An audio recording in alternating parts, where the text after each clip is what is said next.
আজকে চলে গিয়েছিলাম ছাদে পিকনিক করতে। দেখতেই পাচ্ছ ট্যাঙ্ক নিয়ে এসেছি, কারণ ট্যাঙ্ক আমার অনেক পছন্দ। যেহেতু রাতে অনেক রোদ ছিল, তাই হলো ট্যাঙ্কটা খেতে ভালোই লাগবে। আর ট্যাঙ্কটা পড়েই গেল। যাই হোক, আমার মাম্মি আমাকে ট্যাঙ্ক বানিয়ে দিচ্ছিল। পিকনিকে আমরা রান্না বান্না করে নেই, আমাকে তো চিপস আর বিস্কিট নিয়ে এসেছিলাম।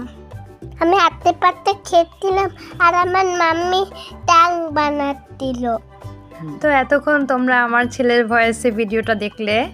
ও আসলে পিকনিক জিনিসটা এখনও বুঝে না, ও অনেক ছোট। তো আমি ওকে নিয়ে একটু ছাদে গিয়েছিলাম, ভাবলাম যে ওকে পিকনিক জিনিসটা একটু বোঝাই। তো ও আশেপাশে খেলছিল, ছাদ থেকে একটা ফুল ছিঁড়ে এনে ও চিনির মধ্যে দিচ্ছিল। তো ও যেহেতু ব্যাপারটাতে উৎসাহ পাচ্ছিল, সেই জন্য আমিও আসলে চিনির মধ্যে ওই ফুলটা একটু গুজে দিয়েছিলাম। আর যেহেতু অনেক রোদ ছিল, ও ট্যাঙ্কটা খুব পছন্দ করে, তাই আমি ওর জন্য একটু ট্যাঙ্কও বানিয়ে নিলাম।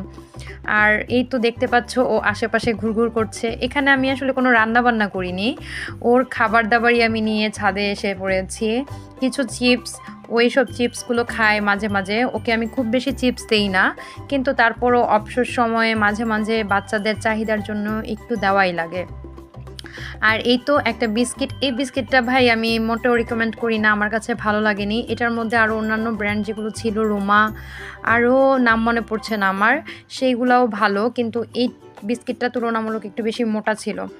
তো এই তো আমি আর আমার ছেলে দুজন মিলেই পিকনিক করছি। দেখো প্যাকেটের বিস্কিটগুলো নিয়ে আমরা খাচ্ছিলাম।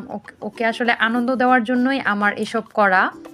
আর ছাদে যেহেতু রোদের মধ্যে শ্যুটটাও অনেক বেশি সুন্দর আসে, সেই জন্য এগুলো আমি ছাদে নিয়ে গিয়েছি। ভাই এগুলো ছাদে নিতে আমার অনেক প্যারাই খেতে হয়েছে, কিন্তু দিন শেষে আসলে আমাদের মা বাবার কাছে বাচ্চার হ্যাপিনেসটাই অনেক বেশি।